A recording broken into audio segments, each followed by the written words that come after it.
శ్రీ గురుభ్యో నమః. గతంలో మన పెద్దలు అర్థం కాని చదువు వ్యర్థము అని చెప్తూ ఉండేవాళ్ళు. అర్థం కానిది ఏదైనా వ్యర్థం అని చెప్పేవాళ్ళు. కానీ ఇప్పుడు ఒక పెద్ద మనిషి కొత్తగా వచ్చేసి అర్థం కానిదంతా భూతే అని చెప్తూ ఉన్నాడు.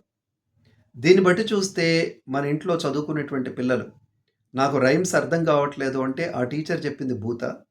నాకు టేబుల్స్ అర్థం కావట్లేదంటే ఆ టీచర్ చెప్పేదంతా భూత. నాకు కెమిస్ట్రీ అర్థం కావట్లేదంటే అవతల వాళ్ళు చెప్పిందంతా భూత. ఒక్కసారి అర్థం చేసుకోండి. ఇంతెందుకండి ఎన్ని భాషలు, ఎన్ని భావాలో, ఎన్ని ప్రాంతాలో వీటన్నిటిని మనం ఆస్వాదిస్తున్నాం గదా! హిందీ పాటలు వినట్లేదా? ఎంతమందికి అర్థమవుతుంది హిందీ? మొత్తం అర్థమయ్యే వింటున్నామా? ఇంతెందుకు ఆ నాయకులు ఇక్కడికొచ్చి మాట్లాడుతూ ఉంటారు గదండీ! వాళ్ళు హిందీలోనే మాట్లాడుతున్నారు గదా! పల్లెటూళ్ళకెళ్తే ఎంతమందికి అర్థమవుతోంది? వాళ్ళు మాట్లాడినంత బూత్ అనుకోవచ్చా? కాబట్టి బాగా ఆలోచించాలి. సంస్కారం లేనటువంటి వ్యక్తులే అట్లా మాట్లాడతారు. సహజంగా మనకు అర్థం కాకపోతే ఏమంటామండి? మళ్ళొకసారి చెప్పు అంటాం. ఏది దాని వివరణ ఇవ్వు అంటాం. అంతమంది ముందర అదే పెద్ద మనిషి, అదే బ్రాహ్మణుల్ని నిలదీసి, "ఏమయ్యా మీరు చదివిన మంత్రానికి అర్థం ఏంటో నాకు కాస్త చెప్పండి" అనుంటే చాలా అద్భుతంగా ఉండేదండి. వాళ్ళు చెప్పగలిగినా బావుండేది, చెప్పలేకపోయినా బావుండేది. కానీ ఆ పని చేయలేదు. ఎందుకంటే ఆయన సంస్కారం పాపం అట్లాంటిదే. బూతులు తిడితే గాని ఆయనకి చక్కగా ఆ ఆనందం, ఆ సంతోషం రాదు. అది వేదికైనా, ఇంట్లో అయినా, ఎక్కడైనా. పాపం నాలుక దానికి అలవాటు పడింది. దానికి మనమేం చేస్తామండి? అంటే ఏమీ అర్థం కాకపోవచ్చండి.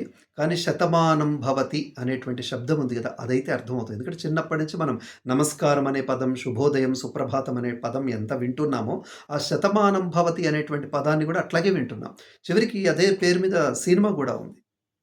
అంటే ఈ వ్యక్తి ఎవరైతే ఈ పెద్ద మనిషి ఎవరైతే ఉన్నారో అసలు సమాజంలో తిరక్క ఎన్ని రోజులైంది? ఇలాంటి పదాలు వినక ఎన్ని రోజులైంది? ఇంతకాలం అసలు ఎక్కడున్న ప్రజల మధ్య లేడా? ప్రజల మధ్య లేనటువంటి వాడిని, ప్రజల భాష తెలియనటువంటి వాడిని, ప్రజా సంస్కారాన్ని, మనోభావాన్ని అర్థం చేసుకోని వాడిని మనం గెలిపించామా?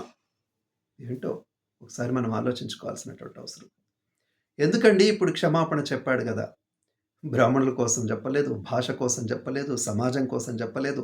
కేవలం బీజేపీ వాళ్ళు దీనికి వెనకేసుకొని వస్తున్నారు కాబట్టి వాళ్ళకేమన్నా ప్రచారమో, పబ్లిసిటో, ప్రతిష్టో జనంలో పెరుగుతుందేమో, సింపతి వచ్చేస్తుందేమో, మనదేమన్నా పోతుందేమో అని పార్టీ పద్ధతిలో ఆ పార్టీ పెద్దలు ఎవరో గొడవ పెడితే చెప్తే చెప్పుకున్నాడేమో గానీ, ఎందుకంటే చెప్పే విధానంలో ఎక్కడ కూడా పశ్చాత్తాపం కనిపించట్లేదు.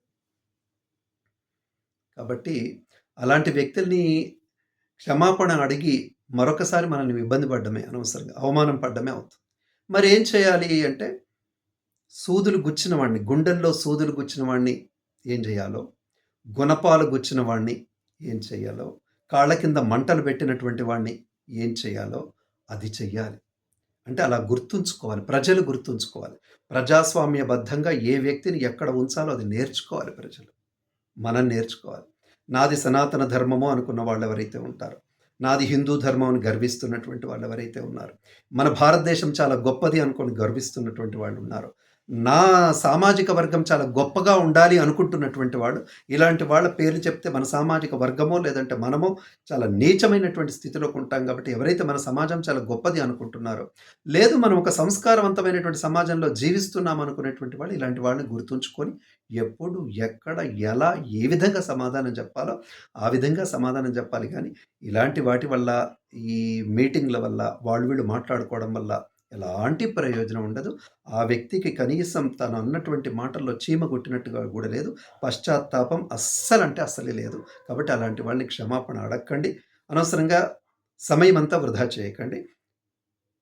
దయచేసి ఈ విషయాన్ని మర్చిపోకండి.